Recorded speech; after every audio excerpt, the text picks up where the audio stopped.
Welcome to BBC Radio Ulster, Tori. Thank you, Gerry.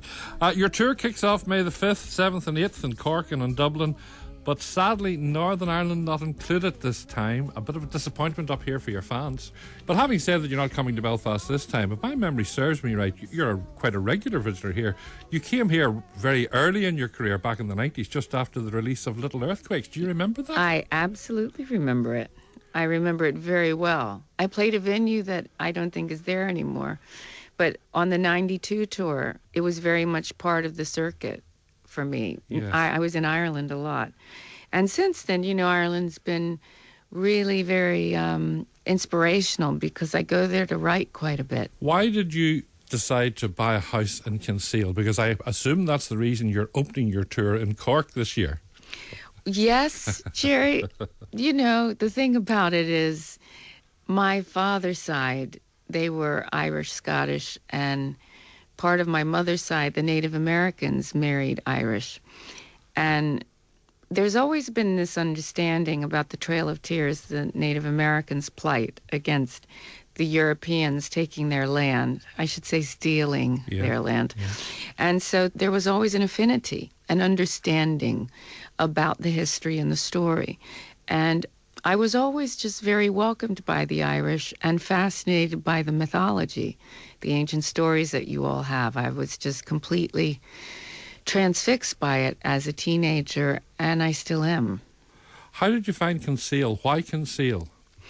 Well, if I'm honest with you, I was trying to record Boys for Pele in the States, but the real estate people were just trying to be really difficult on me. So I just thought, okay, I'm being shut down here. They're trying to rip me off.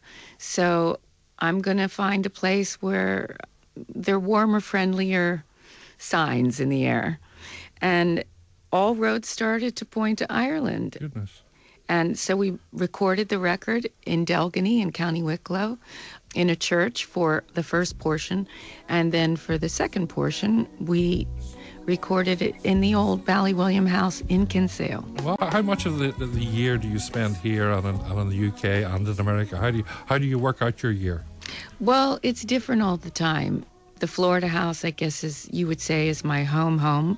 My parents live close by, and I'm really close with my parents, particularly my mom, because we have a great relationship. And my dad, as he's gotten older, he and I can laugh about religion, which is good. He was very strict, very, very strict growing up. He was religious, or is a religious minister. Yes, he is. Yes. And do you and he now disagree with each other? He's become a lot more open-minded. Oh, he's the one that's become open-minded. Well, yeah, he has become open-minded. Before, I would say to you, I always admired him for marching with Dr. Martin Luther King, along with thousands and thousands of people during the civil rights movement in the 60s. And I always had great respect for my dad for those choices. He's opened up. He took me to a gay bar when I was 13, so I thought that was pretty open-minded. He took a lot of flack from his parishioners for chaperoning me in a gay bar, and they would say to him, why in the world would you take your daughter to a gay bar? And he said, I would say, my teenage daughter, that's the safest place for a teenage girl. And so he's an old cracker, my dad. He was in the Navy. I mean, he wasn't born yesterday, but he's opened up to a lot of ideas, the feminist movement. He's always encouraged my sister and me to work and be independent, and he's great with the grandkids. So I love being with my parents when I can see them, but I tour a lot. Tell me a little bit about your mum, because her people are from the Cherokee Nation. Eastern Cherokee Nation, yes. Both sides of her lineage, her mom and her dad. So on her dad's side, the woman there, her name was Margaret Little, and she escaped the Trail of Tears by hiding in the Smoky Mountains for 9 months with her bow and arrow, from what Papa said, and a blade and her tomahawk. That's all she had. And she was running from the soldiers who were taking all the natives in that part of the world by force, marching them 2,500 miles to Oklahoma Territory, where a lot of them died. The ones that made it have become Western Cherokee nations. So the line came down from her, and the stories came down from my grandfather. My goodness, what a fascinating history. How did all that impact on you as a young girl growing up, Tori? Well, my mother and Papa would say to me, her dad, that they've both been influenced by the spirit of Margaret Little, because she had to fight her whole life. In order to escape the soldiers, she had to sign an indentured servitude contract. So this is early 1840s, way before the Civil War, when slavery was still occurring in the South. So she allegedly kind of looked at her best options, looking quickly with soldiers breathing down her neck, and decided to sign her life away to an elderly couple.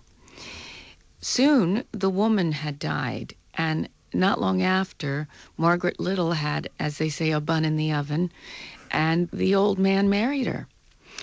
And so the story goes, when the Civil War happened 20 years later in the 60s or whatever that was, she made sure she looked after the old man and buried everything they had, so seed, things like that, in Christian graves, because she knew that the Yanks wouldn't defile the Christian graves. Yeah.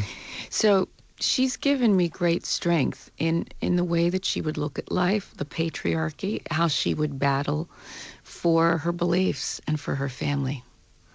Obviously, you've taken a lot of her genes, because you've battled your way through the establishment throughout your life. Still battling. Still going, girl. Are you still going? Still going, Gerry. I mean, you know, being anti-establishment, not being in the boys' club or the girls' club, I like it that way.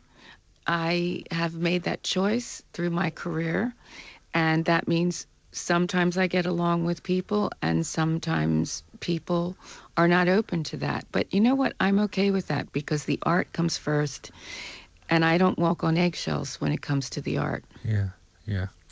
You're about to embark on what I would consider a very grueling tour, all over Europe first of all, then you're going on to South Africa, then Canada and America, which will see you right through until August, I think. Are you up for this one, Tori?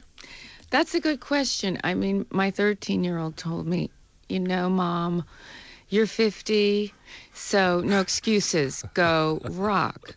And I thought, okay, I've been preparing myself for it. I've been eating right and training for it. So I'd like to think that I'm ready, Gerry, but I guess we'll see. If you see me with an oxygen tank early on in Ireland, then you know I'm getting through it. You're the one that mentioned the fact that you're 50. I wasn't going to mention that, because you certainly don't look that age. I'm not going to labour this, but... Oh, labour it. It's fine. Many of the songs that you write, they're songs that tell a story, and many of those stories come from your own personal experiences. Now that you have turned 50, how do you remain relevant to many of your fans who are teenagers like your daughter? Well, I think you have to keep your ear to the ground. There's the mom side of me, and then there's the songwriter, producer side of me. And sometimes they get into battles, and the mom will say, why are you pursuing this line of questioning with the teenagers? And the songwriter, producer will say, you know what, Mom, you need to take a back seat. And so I have these internal conversations all the time. If I'm honest with you, I'm more aware of popular culture now because I have a teenager than I have been in maybe 30 years. Yes. The new album is called Unrepented Geraldines. Is Tash happy with this? Yeah, she was funny. She said to me, all my life, you've been exploring a path. On one of the records, there's been a certain sound or a certain experimentation. And she said, this reminds me of all of them in different ways. I kind of looked at her and I said, well, I haven't thought of it yet. I'm sure you're right. Well, I can tell you what, she is right. I think it's one of your best albums ever. Thank you. That means a lot. Tori, it's been lovely talking to you. And you will include Belfast one of these years. You'll come back and see us. Oh, you bet your boots. All right. Enjoy the tour and good luck with the new album, Tori.